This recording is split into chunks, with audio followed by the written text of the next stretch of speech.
अस्सलामु अलैकुम वरहमतुल्लाह बिस्मिल्लाह अल्हम्दुलिल्लाह वस्सलातु वस्सलामु अला रसूलिल्लाह व बाद। ख़वातीन व हज़रात, प्रोग्राम रूह रमज़ान की एक और एपिसोड के साथ हम हाज़िर हैं और अल्हम्दुलिल्लाह रमज़ानुल मुबारक का महीना जारी है और अब तकरीबन अपने आखिरी अशरे की तरफ बढ़ता हुआ जा रहा है। अल्लाह ताला से दुआ है कि अब जितना भी रमज़ान अब बचा है, जितना बाकी है रमज़ान, अल्लाह ताला हमें इस रमज़ान में बेहतरीन तरीके से अपने से करीब होने की तौफ़ीक़ अता फ़रमाए और बेहतरीन तरीके से बात करने की तौफ़ीक़ अता फ़रमाए। हमारे अब जो टॉपिक्स आजकल हम इस रूह रमज़ान की एपिसोड्स में जिन पर डिस्कशन कर रहे हैं, वो ख़ास स्पेसिफ़िक उन पे हम फोकस कर रहे हैं जो यूथ की प्रॉब्लम्स हैं उसके हवाले से।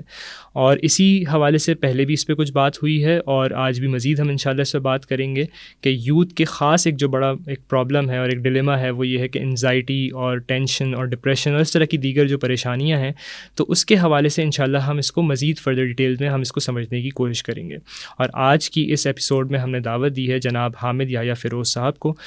हामिद याह्या फ़िरोज़ साहब, इनका ताल्लुक़ बिज़नेस कम्युनिटी से है, लेकिन इनका एक ख़ास एरिया ऑफ इंटरेस्ट जो है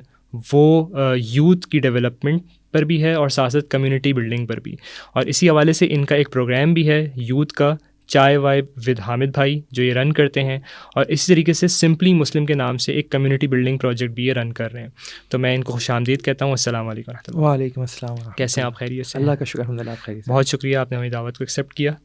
अब आज जो हमारा मौजू है वो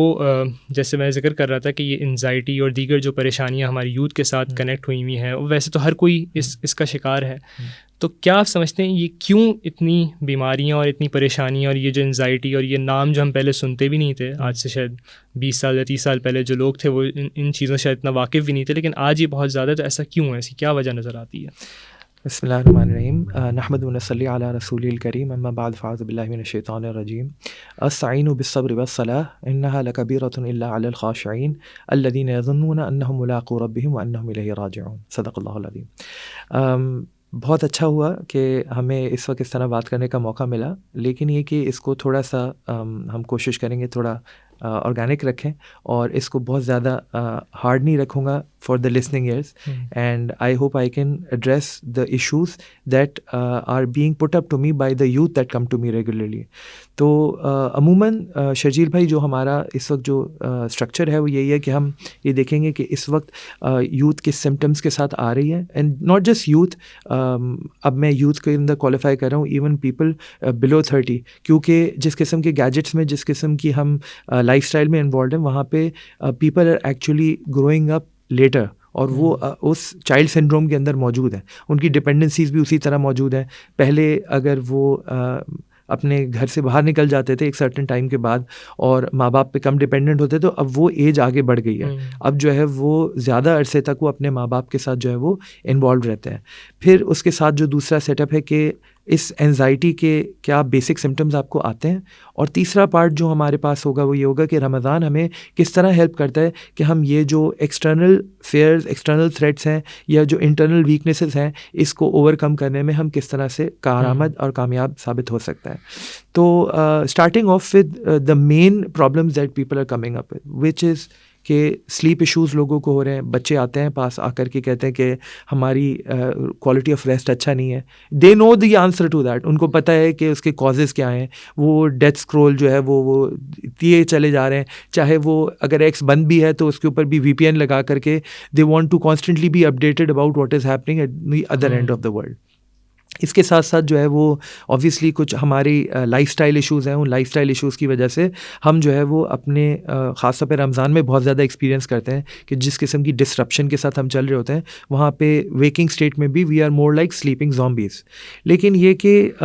ये सारी चीज़ों की अगर एक बुनियादी हम जड़ देखें कि जो ये एंजाइटी जो हमारे अंदर बढ़ी चली जा रही है, वो ये है कि हमारा जो एक्सेस टू इन्फॉर्मेशन है ना, वो बहुत ज़्यादा हो गया है और हम एक किस्म की इन्फॉर्मेशन ओवरलोड के अंदर तक मौजूद है। सोशल मीडिया जो जिसके बहुत से पॉजिटिव एस्पेक्ट्स हो सकते हैं, उसका एक नेगेटिव एस्पेक्ट ये रहा कि अब बहुत कुछ मालूम हो गया, तो उसकी वजह से जो है वो अब ये परेशानियां भी साथ में आ रही हैं। अभी ऐसे समझे जैसे आज से 100 साल पहले अगर किसी गांव में पन्नू आकिल में या पिंड दादन खान में बैठा होता था, उसको इस बात का बिल्कुल भी अंदाज़ा नहीं होता था कि दुनिया में क्या हो रहा है, बल्कि उल्टा उसके अगर गाँव में भी उसका अगर घर गाँव के एक हिस्से में था तो उसे इस बारे में नहीं पता होता था कि गाँव के दूसरे हिस्से में क्या चल रहा है, अलावा इसके कि कोई त्यौहार में मिल गए तो पता चल काफ़ी अरसे बाद पता चल जी। लेकिन अब ये सिचुएशन है कि अगर जो है वो गज़ा में कोई वाक़या अगर हो रहा है तो वो रात तक जो है वो कराची वाले बंदे को पता चल चुका है, अब वो उसके बारे में परेशान है, ठीक है, और वो परेशानी बनती है। सबसे पहले तो यही कि बात समझनी ज़रूरी है कि ये परेशानी बनती है। ये कोई ऐसा नहीं है कि हम जो कह रहे हो ना कि भाई बेगानी शादी में अब्दुल्ला दीवाना,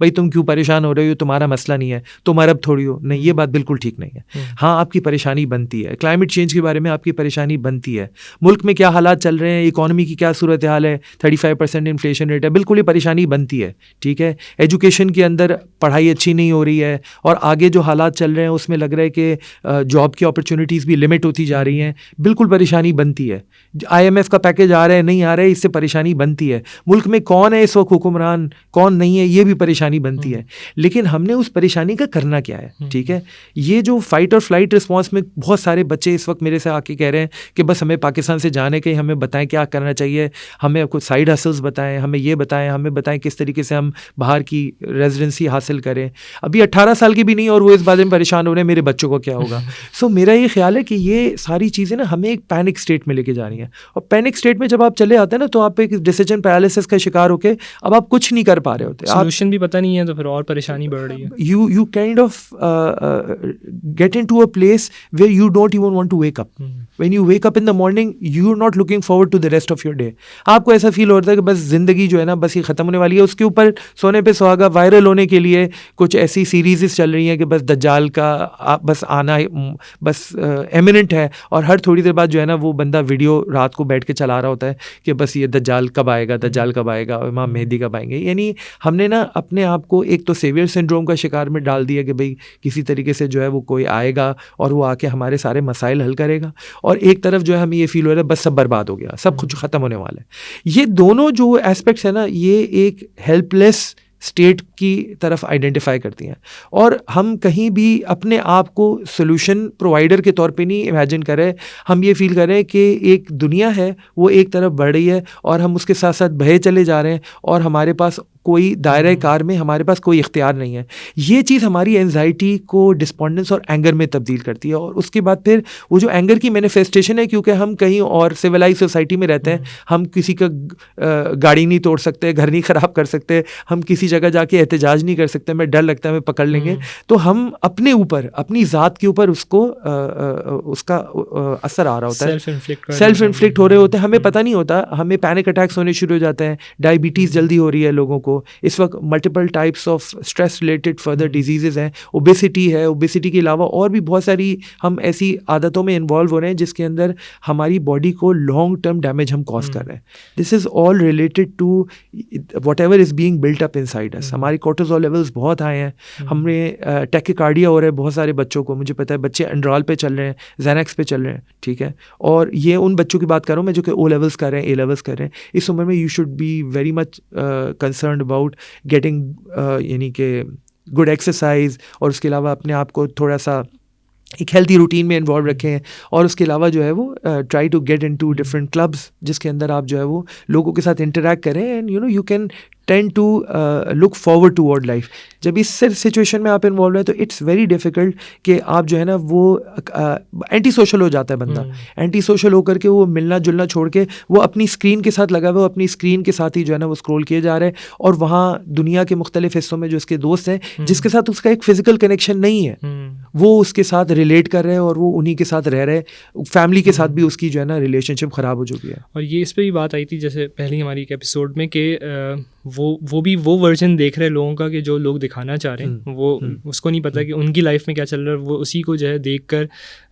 मेस्मराइज़ हो रहा है कि शायद यही जो है वो आइडियल है। तो अब इसको अगर आप ख़ास तौर पे रमज़ान के हवाले से भी थोड़ा कनेक्ट करें कि किस तरीके से इन मसाइल से निकला जा सकता है। प्रॉब्लम्स तो बहुत बड़ी हैं जैसे आप जिक्र कर रहे हैं, तो रमज़ानुल मुबारक के महीने में क्या वो काम हो सकता है हम करें जिससे हम इन प्रॉब्लम्स जो है हम इसको फ़ाइट ऑफ कर सकें और इससे बाहर निकल सकें। बिल्कुल। अच्छा, एक बात इसके अंदर और मैं ज़रूर डालूँगा, वो है रिलेटेड टू जो हमें एक फोमो है ना, फेयर ऑफ मिसिंग आउट, जहाँ पे हम, जो आपने बिल्कुल सही कहा, अभी तक तो मैंने वो पार्ट कहा जहाँ पे वो प्रॉब्लम्स देख रहा है, जहाँ पे वो देख रहा है कि others are let's say succeeding in life, जहाँ पे उसको ये फील हो रहा है कि ये आज मालदीव्स गया हुआ है, पिछले साल ये जो है वो टर्की गया हुआ था, उससे पहले ये उम्रे पे भी गया हुआ था, इस वक्त ये, तो क्या है कि उसके अंदर एक फीलिंग ऑफ जो डिप्रिवेशन है वो भी बढ़ा है। और बिल्कुल सही आपने कहा कि इसकी वजह से जो है वो उसके अंदर ये ज़रूर मौजूद है कि भाई शायद मैं I have got the hard bit in life, शायद मैं जो है वो सक्सीड नहीं कर सका लाइफ में। उसकी मल्टीपल रीजंस हो सकती हैं, फैमिली बैकग्राउंड, या जो है फॉर एग्जांपल हर not everyone is born with a silver spoon, उसके लिए एक स्ट्रगल पीरियड ज़्यादा है। मगर ये कि उसने गिव अप कर दिया ना अगर, तो ये स्ट्रगल पीरियड चलता रहेगा। अब रमज़ान हमें किस तरीके से हेल्प करता है, इस जो मैंने आयत शुरू में तिलावत की थी कि जो है वो हमें अल्लाह सुब्हानहू व तआला से मदद लेने के तरीके क्या हैं। अल्लाह सुब्हानहू व तआला ने ख़ुद फरमाया वस्तईनु बिस्सब्र वस्सलाह, कि जो है सब्र के ज़रिए और सलाह के ज़रिए जो है ना, नमाज के ज़रिए मेरी मदद जो है ना वो हासिल करो। और व इन्नहा लकबीरतुन इल्ला अलल खाशिईन, खाशिईन के अलावा ये बड़ी चीज़ है, मुश्किल है ऐसे हालात में जबकि आपको लग रहा हो कि यार मेरे पास कोई ज़ाहिरी असबाब तो मौजूद नहीं है, मैं बग़ैर ज़ाहिरी असबाब के किस तरीके से जो है वो फला चीज़, फला टारगेट अचीव कर सकता हूँ, या मैं किस तरीके से एक साइजेबल डिफरेंस क्रिएट कर सकता हूँ। तो ऐसे में अल्लाह सुब्हानहू व तआला ने फरमाया कि भाई सब्र के ज़रिए, और सब्र का बेहतरीन तरीका क्या है, रोज़ा रखने से इंसान के अंदर वो डिलेड ग्रेटिफिकेशन, ये बहुत इंपॉर्टेंट है ना। हम आजकल ऐसी सोसाइटी में रह रहे हैं जहाँ पे अगर 30 मिनट से देर से अगर वाला भी आ रहा है, हमें नाराज़ हो रहे हैं, हम 1 घंटे से देर में वाला आ रहा है, हम नाराज़ हो रहे हैं, हम कह रहे हैं पता नहीं कहाँ रह गया ये, और फिर हम सिर्फ नाराज़ नहीं हो रहे, हम मैसेज कर करके जो है ना उसको बोल रहे हैं और बड़ा अपनी वेंट आउट कर रहे हैं। हालांकि वो एंगर उस बंदे को जो हम वेंट आउट कर रहे हैं वो उसके ऊपर नहीं है, हो सकते हालात कोई और हो, लेकिन हमारे अंदर इतना ज़्यादा ये प्रॉब्लम हो गया कि हमें दिल मांगे अभी बहुत ज़्यादा हो गया है। तो रमज़ान के अंदर हमें पता चल रहा था कि अभी ये हलाल भी हम इमीडिएटली हासिल नहीं कर सकते, हमें इसको थोड़ा डिले करना पड़ेगा, ठीक है। सिमिलरली जो आपकी क़यामुल लैल है रात को, अगर हम कुरान सुनते हैं, दिल खोल के सुनते हैं और किसी ऐसी जगह सुनते हैं जहाँ पे हमें कुरान मजीद का तर्जुमा भी मालूम पड़ता है, हमें कुरान मजीद के साथ एक इंटरेक्शन का प्रॉपर मौका मिलता है, तो उससे हमें वो जो मदद हासिल होनी है, जो कुरान का पर्पज़ है, और जो शाहरु रमज़ान अल्लज़ी उन्ज़िला फ़ीहिल कुरान, जो कुरान का मकसद था रमज़ान में नाज़िल होने का, कि उसके अंदर हमें कुरान के साथ जो अटैचमेंट और कुरान के साथ जो एक पार्टनरशिप फ़ील होनी चाहिए कि हमारे जो मसाइल हैं उसका हल इसमें मौजूद है, वो चीज़ हमारे लिए आसान हो जाता है। तो इसलिए बहुत ज़रूरी है कि जब हम रमज़ान के अंदर ये 2 प्रैक्टिसेस करेंगे तो हमें खुशू नसीब हो सकता है। खुशू यानी ऐसी फीलिंग है जिसके अंदर हम जो है वो इस बात को महसूस करना शुरू हो जाए, अल्लज़ीना यज़ुन्नूना अन्नहुम मुलाक़ू रब्बिहिम, हमारे को एक इत्क़ान की हद तक ये चीज़ नसीब हो जाए कि हमने तो अपने रब के पास जाना है, रब से मुलाकात करनी है, उसी की तरफ लौटना है ना। तो अब हमारे लिए जो दुनिया के हालात हैं, दुनिया में जो हमारे रिएक्शंस हैं, वो बेस्ड होंगे on the knowledge that tomorrow we have to face our lord. एक टेम्पररी दुनिया है, यहाँ से फिर एक आखिरत है जहाँ पे हमें जाना। अब जिस भी सर्कमस्टांसेस से हम क्रिएट हुए हैं वो एक टेस्ट है ना। अब वो टेस्ट के अंदर मैं अगर एक एग्जामिनेशन हॉल में हूँ, और बाहर मुल्कों में ऐसा बहुत होता है कि एग्जामिनेशन हॉल में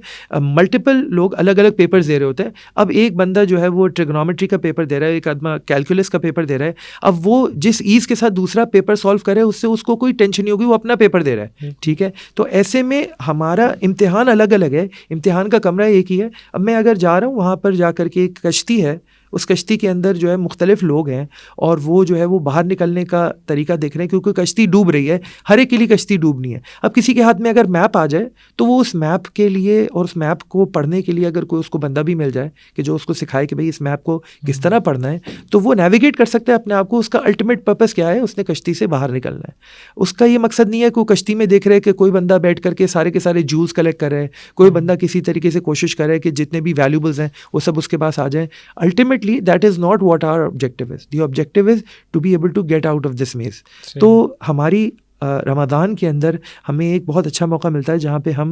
अपनी कैपेसिटी के अंदर जो इंड्योरेंस की है उसको बढ़ा सकें, हम अपनी रेजिस्टेंस ट्रेनिंग कर सकें। It's like a gym for a person, कि आप अपने आप को बिल्ड करते हैं उस पूरे टाइम पीरियड के अंदर कि किस तरीके से हम ज़्यादा बेहतर कर सकें। We can rise up from the situation, जो भी हमारी इस वक्त करंट सिचुएशन है, ठीक है। तो अब इसके अंदर जो एस्पेक्ट है ना ये कि एक तो हमने देख लिया कि हम एक फ़ाइट और फ्लाइट मोड से बाहर निकल आए, हमने ब्यूटीफुली पेशेंट होने की एक प्रैक्टिस कर ली। अब वो ब्यूटीफुल पेशेंस के बाद अब हमने करना क्या है, ठीक है, हालात तो इसी तरीके से हैं, ठीक है, दुनिया में जो CO2 लेवल है वो भी बढ़ रहा है, ग्लेशियर्स भी मेल्ट हो रहे हैं, वॉर्स भी हो रही हैं, और उसके अलावा जो है वो World War 3 की भी बातें हो रही हैं, और ये जो गज़ा के अंदर हो रहा है ये भी होता रहेगा, मुल्क के अंदर जो हो रहा है वो भी होता रहेगा, ठीक है। लेकिन ऐसे में अब हम लोग किस तरीके से अपने आप को ऑर्गेनाइज़ करते हैं, उसके अंदर भी रमज़ान हमें बहुत हेल्प करता है। हम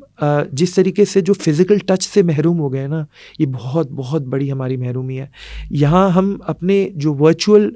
कनेक्शंस हैं, वो इंटरेक्शंस को बहुत वैल्यू करते हैं। मेरे लिंक्डइन के ऊपर इतने फॉलोअर्स हैं, मेरे फेसबुक पे इतने फॉलोअर्स हैं, लेकिन ये याद रखिएगा कि ह्यूमन सोल जो है ना वो डिपेंडेंट है ऑन फिज़िकल इंटरेक्शंस। और रियल लाइफ अब रिलेशनशिप बनाना भी मुश्किल होता जा रहा है कि वर्चुअल रिलेशंस में हम इतना इन्वॉल्व हो गए हैं कि अब असल लोगों से मिलना, उनसे बात करना वही मुश्किल होती जा रही है। तो रमज़ान में ये फ़ायदा होता है कि रमज़ान में आपके अपने बहन भाई के साथ, जो लोग आमतौर पे अलग अलग खाना खाते हैं रमज़ान के अंदर साथ इफ्तार कर रहे होते हैं, मस्जिद के अंदर बहुत सारे इंटरेक्शन के मौके मिले होते हैं, बहुत सारे ऐसे पड़ोसी होते हैं जिनसे आप नहीं मिले होते, शाम को आप अपने कज़न्स के साथ जो है वो चाय पे बैठ रहे होते हैं जब जो तरावी स्किप कर रहे होते हैं, तो वहाँ पे बहुत अच्छे अच्छे मौके मिलते हैं जहाँ पे आप उनके साथ एक रिलेशनशिप बिल्ड कर सकें। आपके लिए ये एक गोल्डन अपॉर्चुनिटी है कि आप उस वक्त बैठ करके सिर्फ़ और सिर्फ जो है गप्पे और जो है वो सिर्फ और सिर्फ मसाइल वो ना करें, बल्कि आप साथ मिलकर के ये सोचें कि ठीक है हम कलेक्टिव एक्शन की तरफ कहाँ जा सकते हैं। ये जो large scale collective action problems हैं ये कोई इंडिविजुअल सॉल्व नहीं कर सकता, कोई आकर के नहीं कह सकता कि मैं किसी की तकदीर बदल दूंगा, तब्दीली ले आऊँगा। सारा मकसद ये है कि all of us have to somehow form micro strategies. उन माइक्रो स्ट्रैटेजीज़ के अंदर छोटे छोटे जो है माइक्रोकॉज़म्स डेवलप होंगे, 15-15, 20-20 लोगों के ग्रुप्स डेवलप होंगे। वो 15-20 लोग मिलकर के एक प्रॉब्लम को आइडेंटिफाई करेंगे, हमने इस मसले को हल करना है। ये छोटे छोटे जो बिल्डिंग ब्लॉक्स हैं ये साथ मिलकर के खुद ब खुद एक जो है ना वो ऑर्गेनाइजेशनल स्ट्रक्चर डेवलप हो जाता है। क्योंकि जब आप देखते हैं ना कि आप किसी मसले को हल करने जा रहे हैं, फॉर एग्जांपल आपने ये सोचा कि आपके मोहल्ले में बहुत ज़्यादा कचरा है और आपने मिलकर इस मसले को सॉल्व करना है। जैसे ही आप 5-10 लोग मिलकर के इस मसले के ऊपर गौर ख़ौस करेंगे, आप अपने इलाके के UC के बंदे को बुलाएंगे, आप अपने इलाके के MP वगैरह से ताल्लुक़ रखेंगे, आपको पता चलेगा और कौन कौन लोग हैं जो इस मसले को हल करना चाह रहे हैं, और उसकी एक ऑटोमेटिकली एक वेव बन जाएगी, सिनर्जीज़ बन जाती हैं। तो इट्स इंपॉर्टेंट कि आप किसी एक इशू को तो उठा लेना, उस इशू को उठाने के लिए आपने मिल करके एक एक्शन लेना। और मस्जिद जो है वो बेस्ट एरिया है जहाँ पे आपको वो सारे लोग मिल जाएंगे, मोहल्ले वाले सबको पता है गटर की लाइन कौन सी बह रही है जो कि तमाम नमाजियों के लिए मुश्किल पैदा हो रही है। आपने सब मिल करके बोला ठीक है यार हमने कम से कम अपनी मस्जिद का ख्याल रखना है, हमारी मस्जिद की टंकी टूटी हुई है, हमारी मस्जिद, ये अगर आपने एक दफ़ा एक काम मिलके कर लिया, आपको एक छोटी सी माइक्रो सक्सेस भी हो जाती है ना, अब आपके अंदर होप बिल्डअप होनी शुरू हो जाती है, पॉजिटिव एनर्जी बनेगी, आपकी वो एंजाइटी को ऑटोमेटिकली सप्रेस करेगी। आपको आइडिया होगा कि आप इतने हेल्पलेस नहीं है, कर सकते हैं कुछ। जैसे ही आप घबराना बंद करते हैं, ठीक है, घबराना नहीं है आपने, घबराना जैसे ही आप बंद करते हैं, आप जैसे ही कुछ करना शुरू करते हैं और आपको उसमें एक छोटी सी भी एक कामयाबी नसीब होती है ना, आपके अंदर एक उम्मीद जाग जाती है कि नहीं कुछ हो सकता है। और अल्लाह सुब्हानहू तआला ने अगर ये कायनात अभी तक कायम रखी हुई है, अगर हम आज भी सांस ले रहे हैं तो इसका मतलब है कि उम्मीद बाकी है। हमें ये नहीं सोचना चाहिए कि भाई ये जो दफ्तर है ना ये बंद हो गया और बस अब हम तो इंतज़ार करें कि हालात हमारे ऊपर आएंगे, फितने आएंगे और बस हमने अब हालात और फितनों का मुकाबला करना नहीं। जो भी आपके लिए एक्शन है, जिस भी किस्म का प्रोएक्टिव एक्शन है, that will eventually and up making you a better human being. और आगे जाकर के आपको कामयाबी मिलती है या नहीं मिलती, that is not your case, ये आपका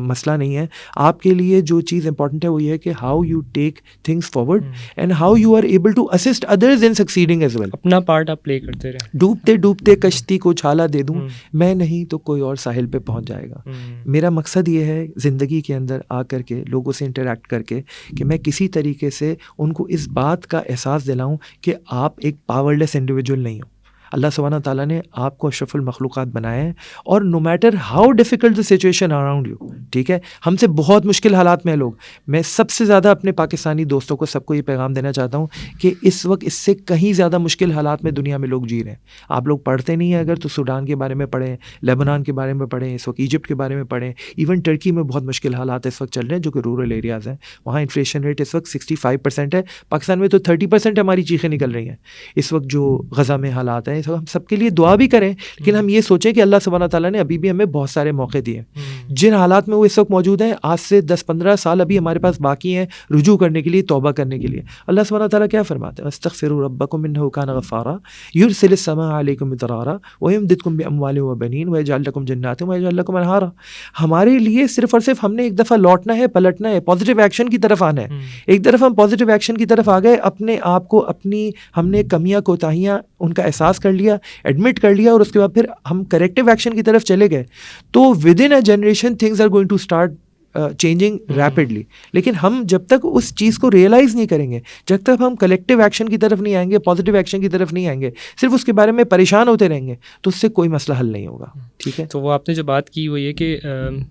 जो हालात हैं वो तो वैसे ही रहेंगे, लेकिन उन हालात में अगर हम अपना कोई रोल प्ले करते रहेंगे, थोड़ा सा अपना पार्ट प्ले करेंगे, तो वो जो एक एंजाइटी है वो एक पॉजिटिव एनर्जी में कन्वर्ट हो सकती है। हमें लगेगा कि हम कुछ चेंज ला सकते हैं, हम कोई फोर्स ऑफ चेंज बन सकते हैं, और ये इंशाल्लाह हमारी उन एंजाइटीज़ को हल कर सकती है। आपने एक शेर सुनाया तो मेरे भी जहन में एक शेर आया, मुझे शेर याद नहीं रहते, लेकिन ये शेर सुना था अपने उस्ताद से कि शिकवा ज़ुल्मत शब से तो कहीं बेहतर था, तो अपने हिस्से की दिया जलाते जाते, उसकी वो जाने उसे पासे वफा था कि ना था, तुम फराज अपनी तरफ से तो निभाते जाते। तो हम अपना काम करते रहें, ये ना देखें कि क्या हो रहा है हमारे सामने, ज़ाहिर है वो हम कंसर्न होने चाहिए, लेकिन ये कि अपना पार्ट प्ले करते रहें, तो इंशाल्लाह हम बहुत कुछ एक चेंज है वो ला सकते हैं। बहुत शुक्रिया हामिद आया भाई आपका, आपने बड़ी अहम बातें की, कीमती बातें की, जज़ाकुमुल्लाह खैर। तो ख़वातीन हज़रात, आज हमने कुछ मज़ीद इस हवाले से समझा किस तरीके से हम अपने इन नेगेटिव फीलिंग्स को, नेगेटिव इमोशंस को किस तरीके से एक मुस्बत अंदाज़ में जो है हम उसको चैनलाइज़ कर सकते हैं, और कैसे हम माशरे में एक बेहतर चेंज है वो ला सकते हैं।